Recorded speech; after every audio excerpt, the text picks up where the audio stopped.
अस्सलाम वालेकुम, मेरा नाम अरसलान ख़ान है। आज की वीडियो जो है ना, जो भी लोग बहुत ज़्यादा सोचते हैं, ओवरथिंक करते हैं चीज़ों को, उनके लिए। और एक चीज़ जो मैंने ऑब्ज़र्व की है कि जितने लोग जिनको लगता है कि हम बहुत ज़्यादा सोचते हैं चीज़ों को, बहुत ज़्यादा सोचते हैं, तो इट्स नॉट समथिंग कि आप ओवरनाइट ज़्यादा ओवरथिंक करना शुरू हो गए। ये हम लोगों के साथ बचपन से ही होता है। बट प्रॉब्लम कहाँ पे आ गई? Why it gets irritated? अब हम यहाँ इससे इतना तंग क्यों होना शुरू हो गए हैं, इतना इरिटेटेड क्यों? क्योंकि ये अब इंतहाई नेगेटिव होती जा रही है। हमारी जो थॉट्स हैं वो इतनी ज़्यादा नेगेटिव हैं। मैं कई दफ़ा कहा है कि वो इतनी ज़्यादा एनर्जी हमारी जो है वो कंज़्यूम कर लेती हैं नेगेटिव थॉट्स, कि उसके बाद लिटरली हम पूरा दिन एग्ज़ॉस्ट रहते हैं, सिर्फ़ उन्हीं की वजह से। अगर आप लोगों को कभी लगता है कि हमें हर वक़्त थकन रहती है, ज़रूरी नहीं है कि आपके अंदर कोई डेफ़िशिएंसी हुई है या कोई मसला है। उसकी बहुत बड़ी वजह ये भी हो सकती है कि आप एग्ज़ॉस्ट हो जाते हैं मेंटली तौर पे, और सोच-सोच के चीज़ों को। बट थिंग इज़ कि क्या हम क्या कहते हैं, रिसेंटली ये ओवरथिंक करना शुरू हुए हैं चीज़ों को, वरी होना शुरू हुए हैं चीज़ों के बारे में, या हम शुरू से ही ऐसे थे? बट मैं अगर अपनी बात करूँ ना, तो आप खुद भी कभी ऑब्ज़र्व करना कि हम बचपन से ही ओवरथिंक करते हैं चीज़ों को। बट प्रॉब्लम कहाँ पे आया? मुझे बचपन से शौक था क्रिकेट खेलने का, और लिटरली क्रिकेट हो गया, फुटबॉल हो गया, ये कहते हैं बैडमिंटन हो गया, या क्या कहते हैं स्ट्रेटजी गेम्स मोबाइल वगैरह पे, या उस टाइम तो कंप्यूटर वगैरह पे खेलते थे। एक बड़ी मेरी फेवरेट गेम है टिल डेट, उस जैसी मैंने गेम नहीं देखी। कभी आपको कभी मौका मिला तो खेलना, वो स्ट्रेटजी गेम है क्रूसेडर। तो मैं हर वक़्त इन चीज़ों के बारे में ओवरथिंक करता रहता था। सोचता रहता था, अच्छा ये स्टेज है, इसको मैंने इस तरह करना है। मैंने कल क्रिकेट खेलने जाना है, मैंने फलाँ बॉलर है, उसको भी इस तरह करना है, इस तरह करके, अच्छा मैं इस तरह करके अब शॉट मार के देखूँगा, मैं इस तरह करके देखूँगा, मैं ये ओवर करके देखूँगा, मैं फलाँ। मैं तब भी इसी तरह ही सब कुछ करता, but I enjoyed those things. अब व्हाइल आई वाज़ इनसोम्निएक, जब मुझे नींद नहीं थी आती, तब भी मेन चीज़ ये थी कि जितनी मुझे थॉट्स आ रही होती थी ना, वो फ़ियरफुल होती थी। मज़े की बात ये नहीं है कि मुझे आज कोई थॉट नहीं आ रही होती सोते वक़्त। नाउ आज जब मैं सो रहा होता हूँ, now I am totally fine. और आज जब मैं सो रहा होता हूँ, मैं आज भी उसी तरह ही ओवरथिंक कर रहा होता हूँ, बट नॉट नेगेटिव थिंग, ठीक है? मैं अगेन कोई अपने काम से रिलेटेड कोई चीज़ सोच रहा हूँगा बैठ के, या कोई और चीज़, मतलब मूवी से रिलेटेड, कोई डॉक्यूमेंट्री से रिलेटेड, कोई साइंस से रिलेटेड, कोई फिलॉसफी से रिलेटेड कोई चीज़ मेरे दिमाग में चल रही होगी, and suddenly I shut off, मैं सो जाता हूँ। But if I was worried, अगर मैं उसी की जगह नेगेटिव थॉट्स सोचना शुरू कर दूँ, फ़ियरफुल थॉट्स सोचना शुरू कर दूँ, मुझे हो सकता है नींद ना आए, और मोस्ट प्रोबेबली मुझे नींद नहीं आएगी, और अगर आ जाएगी तो I will have a nightmares, मुझे डरावने किस्म के ख्वाब आना शुरू हो गए, क्योंकि मैं उसी फ्रेम ऑफ माइंड में सोया हूँ और मेरा ब्रेन नहीं सोता।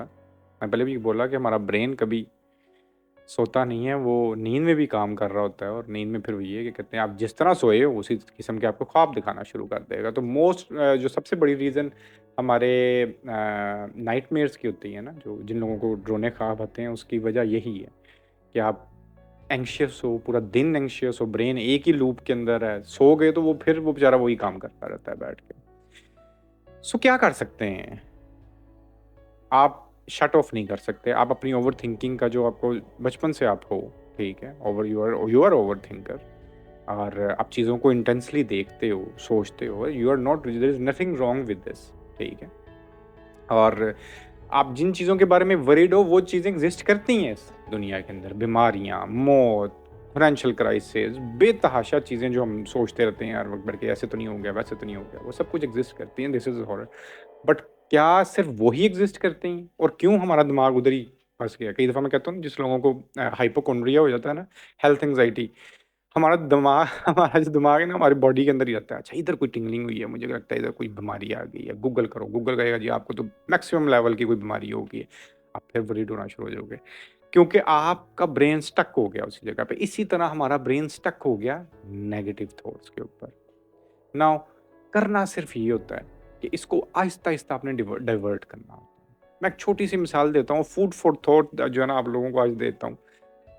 देखना कि इफ दिस वर्क ना, ठीक है? अब मैं एक चीज़ जानता हूँ कि आपने इस ज़िंदगी में अगर कॉन्शियस होना है, आपने अवेक होना है, तो एक सबसे ज़रूरी चीज़ ये है कि आपको क्रिटिकल थिंकिंग आपके लिए, और ओवरथिंकर के लिए सबसे आसान होता है क्रिटिकल थिंकर होना। ठीक है? सिर्फ़ डाइवर्जन, जहाँ पर मैं ये सोच रहा हूँ ऐसे हो जाएगा, वैसे हो जाएगा, मैं उसी ब्रेन को किसी और काम पे लगाता हूँ, इस एक्ज़िस्टेंस से रिलेटेड किसी चीज़ पे लगाता हूँ और वो इतनी अजीबो-गरीब चीज़ें हैं और सबसे पहली चीज़ जो हमें करनी पड़ती है अनलर्न एवरीथिंग जो हमें सोसाइटी ने ग्लास ने हमारे दिमाग के अंदर भरी हुई है, वो बड़ी सती हैं। इस सोसाइटी का जो ब्रेन है ना, जो स्ट्रक्चर है सारा वो बहुत सतही है और वो मैं आपको एक्सप्लेन करता हूँ किस तरह सतही है। इसको मैंने बड़ी दफ़ा कहा कि they don't know about this whole economic system, ये कम्युनिटरी सिस्टम, ये सब कुछ क्या होता है। इसको अपनी एग्जिस्टेंस का कुछ नहीं पता होता, ठीक है? और मौत से रिलेटेड सिर्फ खौफ फैलाना हम लोगों को पता है, क्योंकि हम जानते ही नहीं है इस एग्जिस्टेंस के बारे में, कभी क्वेश्चन भी नहीं करते, कभी इसको समझने की कोशिश भी नहीं करते।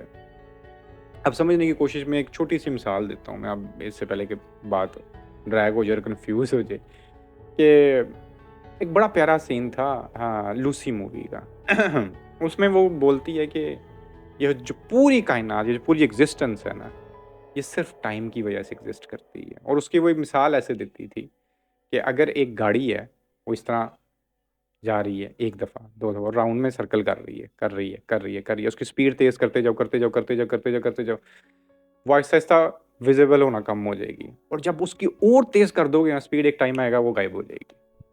वो जिस तरह पंखा है, उसका पर है, उसके आपने कई दफ़ा देखा होगा कि पर नज़र आना डिम हो जाते हैं और अगर उनकी बहुत तेज़ कभी स्पीड हो जाए ना, तो बिल्कुल ही गायब हो जाते हैं। इसी तरह वो कहती है उससे भी तेज़ हो जाए तो इट कैन डिसअपीयर। तो उसका जो पॉइंट था ना, वो ये था कि जो टाइम है, टाइम एंड स्पीड, ठीक है? टाइम की जो जो आम डेफ़िनेशन की जाती है एक जगह से दूसरी जगह, ये टाइम, ठीक है? बस दैट्स इट, इससे ज़्यादा इसकी डेफ़िनेशन नहीं की जाती। बट जस्ट इसको इमेजिन कर कि एक चीज़ जो बहुत तेज़ स्पीड से जा रही है, जिस तरह आइंस्टाइन की थ्योरी है कि अगर हम लाइट की स्पीड से ट्रैवल करना शुरू हो जाएँ तो जिस तरह फोटॉन्स हैं, ठीक है? फोटॉन सबसे छोटा ऑब्जेक्ट है लाइट के अंदर, बेतहाशा फोटॉन्स लाइट क्रिएट करते हैं, ठीक है? तो बेसिकली लाइट के अंदर जो सबसे छोटा क्वांटम पार्टिकल है वो फोटॉन्स है और वो इतनी तेज़ी से ट्रैवल कर रहे होते हैं लाइट की स्पीड से, तो कहते हैं उसके लिए टाइम एग्ज़िस्ट ही नहीं करता। बिल्कुल इसी तरह टाइम क्रिएट हुआ है तो एग्जिस्टेंस क्रिएशन में ये मैं आपसे बात कर रहा हूँ, ये वर्ड्स चल रहे हैं, एक स्लो पैटर्न में सब कुछ हो रहा है। अगर ये बहुत तेज़ी में चीज़ गुज़र जाए, तो टाइम एग्ज़िस्ट ही नहीं करेगा, एग्जिस्टेंस क्रिएट एग्ज़िस्ट ही नहीं करेगी। बड़ा वैलिड पॉइंट है, बड़ा इंटरेस्टिंग पॉइंट है। अच्छा, इस तरह ही ना अरिस्टोटल उसने एक क्वेश्चन उससे क्वेश्चन था कि कहते हैं, ठीक है, टाइम एग्ज़िस्ट करता है। नाउ एक हो गया पास्ट, पास्ट जो गुज़र गया वो एग्ज़िस्ट नहीं करता, जो गुज़र गया खत्म। एक फ्यूचर है, जो भी आया ही नहीं है, तो वो भी एग्ज़िस्ट नहीं करता। पास्ट जो गुज़र गया नहीं एग्ज़िस्ट करता, जो फ्यूचर अभी नहीं आया वो भी एग्ज़िस्ट नहीं करता। तो जो प्रेज़ेंट मोमेंट है, हम अक्सर बोलते हैं स्पिरिचुअली प्रेज़ेंट मोमेंट में रहो, प्रेज़ेंट मोमेंट में रहो, ठीक है। तो प्रेज़ेंट मोमेंट क्या है? ये मतलब वो कितना थिक है? मैं इन 5 सेकंड को प्रेज़ेंट मोमेंट कहूँ, इन 1 मिनट को प्रेज़ेंट मोमेंट कहूँ, क्योंकि 1 मिनट के अंदर भी जो गुज़र गया, जो पीछे मैंने अभी बात बोली है, वो इट्स गॉन, वो वक़्त नहीं आएगा दोबारा। तो ये प्रेजेंट मोमेंट कितना था क्या, तो बड़ी इंटरेस्टिंग एक जो है ना, आप समझ रहे हो कि इल्यूजन क्रिएट हुआ हुआ है यहाँ पे, इतना स्ट्रेंज, इतना इंटरेस्टिंग इल्यूजन, ठीक है? दैट्स वन थिंग, आपके एग्जिस्टेंस रिलेटेड बेतहाशा क्वेश्चन खड़े हो सकते हैं and I am always thinking about those things ना। फिर एक बड़ी प्यारी बात कि जिस तरह बोर्डम है, हम अक्सर लोग पूछते हैं ये बोर हो रहे हैं, ये बोर हो रहे हैं, ये बोर होना क्या होता है ना, इसके ऊपर एक बड़ी प्यारी मैं बात सुन रहा था, वो कहते हैं कि मोस्ट प्रोबेबली ये जो एलीट ऊपर बैठी है, जो टोटलिटेरियनिज़्म जो हम बोलते हैं कि ऊपर बैठी है, ये इसी की ही क्रिएट करता चीज़ हो।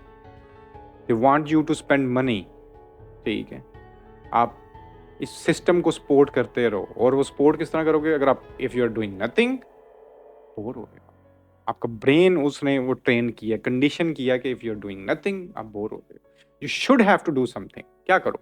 बैठ के इनकी मोबाइल्स गेम देख लो, उनका प्रोडक्ट कंज्यूम करो, बाहर जाके कुछ चीज़ खाने चले जाओ, होटलिंग करने चले जाओ, कुछ ना कुछ ऐसा करो आप कि जिसमें इनकी जो चीज़ें हैं वो कंज्यूम हो। Make sense? इसी तरह वो बड़ी प्यारा मैंने एक वो जो लोग तो इंस्टाग्राम में देखते हैं, और मैंने बड़ी बड़ा क्लिप एक शेयर किया था, उसमें तो वो कहता है कि ये जो रोमांटिक लव है आज की दुनिया का, it's a product of capitalism. और उससे वो इस तरह बोलता है कि ये चॉकलेट्स, फ्लावर्स, रोमांटिक सॉन्ग्स, ये सारे प्रोडक्ट्स हैं ना, हम इनको सुनते हैं, इनको यूज़ करते हैं, फ़ोन पे बात करते हैं, मतलब सब कुछ जो कुछ हो रहा है, ये बेसिकली जो है ना, ये कैपिटलिज्म है। ये जो एलीट ऊपर बैठी है ना, उसी ने ये सब कुछ क्रिएट किया है आपके दिमाग में। ये रोमांटिक लव जो है, नॉट जस्ट लव, जो रोमांटिक लव जो आज, हाँ, और वो क्या है कि अगर आपके सामने ये सारी चीज़ें ना होती, ये इस तरह के रोमांटिसाइज किस्म के सॉन्ग्स, उसको इतना ग्लैमराइज करना, ये सारा कुछ मूवीज़ में, गानों में, इस तरह जो ना एड्स में, सारी चीज़ों में, हो सकता है you will never fall in love romantically. Love is a different thing. तो मैं अगेन फूड फॉर थॉट मतलब आप जस्ट इमेजिन कि आप लव, टाइम, बोर्डम, ये और बेतहाशा चीज़ें यहाँ पे गिनी जा सकती हैं जो हमें गलत कंडीशन की गई हैं। इन सब के ऊपर क्वेश्चन खड़े हो सकते हैं, इन सबको समझा जा सकता है कि एक्चुअली ये क्या चीज़ें हैं, बट वी नेवर डू। हम उसी तरह ज़िंदगी गुजार रहे हैं जिस तरह हम कंडीशन में। नाउ जो लोग भी ओवर थिंकिंग करते हैं, सिर्फ ओवर थिंकिंग को आपने ट्रांसफ़र करना है क्रिटिकल थिंकिंग में, and you will love this. आपके सामने जब इस तरह के क्वेश्चंस आएंगे ना, कौन लोग हैं साइंटिस्ट पूरा पूरा दिन बैठ के जो है ना, वो कायनात के बारे में सोचते रहते हैं, वो लिखते रहते हैं, थ्योरियाँ लिखते रहते हैं, कोडिंग चलती है, पता नहीं क्या कुछ करते रहते हैं। Why they do this? Trust me, Einstein को पैसे की जरूरत नहीं थी। ठीक है? यार बेसिक नीड्स होती हैं सारा कुछ, but he was crazy about science. इस तरह बहुत से लोग जो आर्ट में काम करते हैं, आई नो कि वो सिर्फ पैसे के लिए काम नहीं कर रहे होते, सारे लिवलीहुड चलाना है थोड़ा थोड़ा, बट दे लव इट। और वो जो उनका ब्रेन है वो भी ओवर थिंक करता है, बट फॉर देयर पैशन। आपने सिर्फ अपनी ओवर थिंकिंग को एक डायरेक्शन देनी है। वो फियरफुल थॉट्स सिर्फ आपका हैबिट है, आप सिर्फ हैबिचुअल हुए हो। वो ज़ाहिर है, देख आप उसको कोई और डायरेक्शन आहिस्ता आहिस्ता देना शुरू करोगे, देखोगे कि आपकी ओवर थिंकिंग उसी तरह ही रहेगी, but you will start enjoying this. हम बैठ के कोई काम भी कर रहे होते हैं ना, वो विजुअलाइज थिंग। हो सकता है मैं उस तरह ना करूं, मैं आप किसी वर्क प्लेस पे काम करते हो, कोई कोलीग्स हो सकते हैं आप लोगों के, ठीक है, आप में गुड बैड रिलेशन हो सकते हैं, और समटाइम्स आप विजुअलाइज करते हो, मैं उसको ऐसे बोलूंगा, मैं उसको ऐसे कहूंगा, मैं वैसे कहूंगा, जो आप नहीं करते 99% ऑफ टाइम। आप वो सब कुछ नहीं करते, बट वाइल विजुअलाइजिंग आप अपनी एग्जॉस्शन निकाल देते हो, बट विच इज गुड। लोग मुझे अक्सर बोलते हैं कि हम दिमाग में सोचते हैं, हम ऐसे, इट्स फाइन, आप विजुअलाइज करो। आप जो आंसर देने थे नहीं भी दिए गए, जस्ट अपने दिमाग में तो उसको गो थ्रू करो। क्या फर्क, इस एग्जिस्टेंस की इल्यूजन के बारे में आपको मैं इतनी दफा बताया है, क्या फर्क पड़ता है इसमें, क्या चीजें किस तरह। सिर्फ फोकस जो है मेरा यहाँ पे बताने का कि हमारी जो इधर की मिजरीज हैं वो कम होनी चाहिए इन एनी वे। बाद में उधर ही ख़त्म करूँगा। एक बड़ी प्यारी जो है ना, वो जिदू ने बात बोली थी, उससे जब किसी ने पूछा ना कि हो सकता है ये जो आप मेडिटेशन बोलते हो इस just may be a brain chemical, इसमें कुछ ऐसा ना हो जो जिस तरह आप लोग बता रहे होते हो कि ये नेचर से इस तरह सारा कुछ, अरे क्या फ़र्क पड़ता है, हो सकता है जस्ट ब्रेन केमिकल और हमारी कोई कंडीशन हुई हो, but I am feeling fine ना, मैं अच्छा फील कर रहा हूँ मेडिटेट करके या मेडिटेशन करके, दैट्स द पॉइंट। तो यहाँ पर भी पॉइंट सिर्फ यही है कि हमारी जो यहाँ की मिजरीज हैं वो कम होनी चाहिए, उनसे जान छूटनी चाहिए। ओवर थिंकिंग, नेगेटिव थिंकिंग, हर वक्त का खौफ, डर, इससे जान छूटनी चाहिए, जितनी देर के लिए भी छूटे। और उसके लिए एक अल्टरनेटिव है कि आप इसी ओवर थिंकिंग को कहीं और लगा के देखो। हो सकता है आपका इंटरेस्ट फिलोसफी में ना हो सकता है आपके इन सब में ना हो। फाइंड आउट कौन सी ऐसी चीज़ है जिसके अंदर ये आप कर सकते हो, and now think about this. आज के लिए बस इतना ही, इंशाल्लाह फिर बात होती है। अल्लाह हाफिज़।